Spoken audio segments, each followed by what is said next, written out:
It's 1,000 days since Russia began its full-scale invasion of Ukraine, triggering Europe's deadliest conflict since World War II. And President Zelensky says his country will never submit. If we can take stock of some of the figures since February 2022, Ukraine has suffered almost 12,000 civilian deaths, with more than 10 million Ukrainians forced to leave their homes and at least 6 million living as refugees abroad. Ukraine's population has dropped by a quarter since the invasion began. More than 19,500 Ukrainian children have been forcibly transferred or deported to Russia itself and other Ukrainian territories occupied by Russia. Some, though, have managed to return. And on the front line, weary troops are battling on numerous fronts. Russia has made rapid gains in the Donetsk region over recent weeks and claims to have captured villages in the eastern region as well, increasing its control in the south and east of the country. And Kyiv, other cities continuing to be targeted by Russian drones and missiles.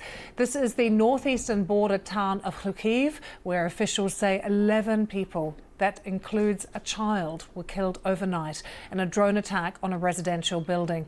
A Russian attack over the weekend involving 120 missiles and 90 drones caused major damage to Ukraine's power grid. Well, President Zelensky delivered an impassioned speech to the European Parliament just a few hours ago, condemning the Russian invasion of Ukraine 1,000 days ago, and said that Russia must be pushed towards a just peace, warning that President Putin would not stop on his own and that strong sanctions are needed. Now, Putin has brought 11,000 North Korean troops to Ukraine's borders. This contingent may grow to 100,000. While some European leaders think about, some elections or something like this at Ukraine's expense, Putin is focused on winning this war. He will not stop on his own. The more time he has, the worse the conditions become. Every today is the best moment to push Russia harder, and it's clear without certain key factors Russia will lack real motivation to engage in meaningful negotiations. Without fires in its ammunition depots on Russian territory, without disrupted military logistics, without destroyed Russian air bases, without its lost capabilities to produce missiles and drones, and without its assets being confiscated. You know very well that Putin does not value people or rules. He values only money and power. These are the things we must take away from him to restore peace. President Zelensky there speaking to the EU Parliament. Well, if we can take you to Rio and Brazil, leaders of the G20 meeting there have voiced support for what they've called a comprehensive, just and durable peace in Ukraine. The statement came after the US gave permission for Ukraine to use American-made long-range missiles against targets inside Russia. It was a decision welcomed by European leaders at the summit. Ukraine's foreign minister has said the use of these missiles will have a positive impact on the battlefield. For more on what kind of difference they could make, here's our security correspondent, Gordon Carrera. They have a range of nearly 200 miles, more than other systems. That will allow them to target positions behind Russian front lines and hit concentrations of troops, including the North Koreans, as well as ammunition and supply depots. One problem, though, is the supply of missiles may be limited, and the Russians have had time to move aircraft out of range. The Kremlin has vowed a tangible response, and President Putin has today signed a decree broadening the scope for when the Kremlin would consider using nuclear weapons. Kremlin spokesperson Dmitry Peskov says aggression against the Russian Federation by any non-nuclear state with the participation or support of a nuclear state is considered as their joint attack.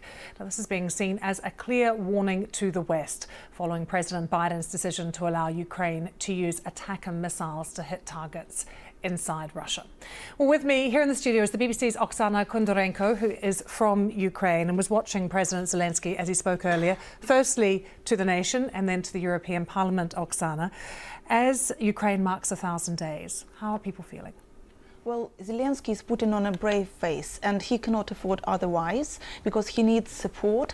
But the reality is that Ukraine is facing very real problems, both on the battlefield, and civilians feel it as well, because everyone in Ukraine, no matter how far they live from the Russian border, they live in constant terror and fear of the Russian missile attack or drone hitting.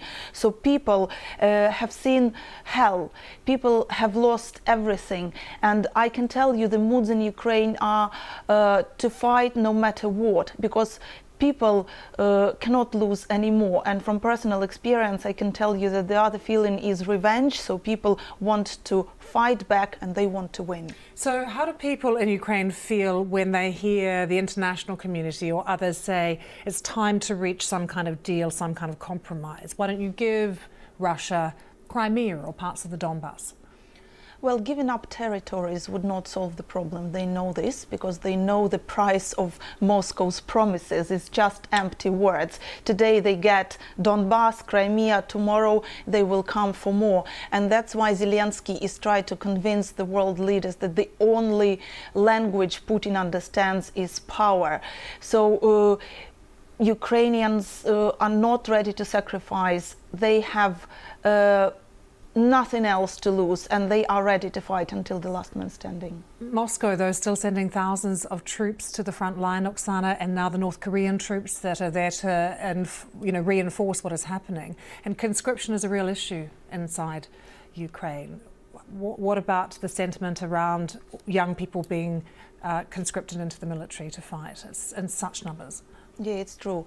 All those who wanted to volunteer, men and women, they already joined the army, and it is quite tricky to conscript those people, especially those people who are not motivated. But I must say that today modern wars are not won with a sheer majority on the battlefield. It's the war of weapons, it's the war of tactics, it's the war of technology, and that's why the Western decisions such as giving Ukraine F-16s or allowing the long-range missiles inside Russia are very crucial ones, and we already see some positive effects for Ukraine on the battlefield of these decisions when the supply lines are cut and but airfields of Russia are being hit. So Ukraine thinks that with the right support from the West, this war can be won. Oksana, thank you so much.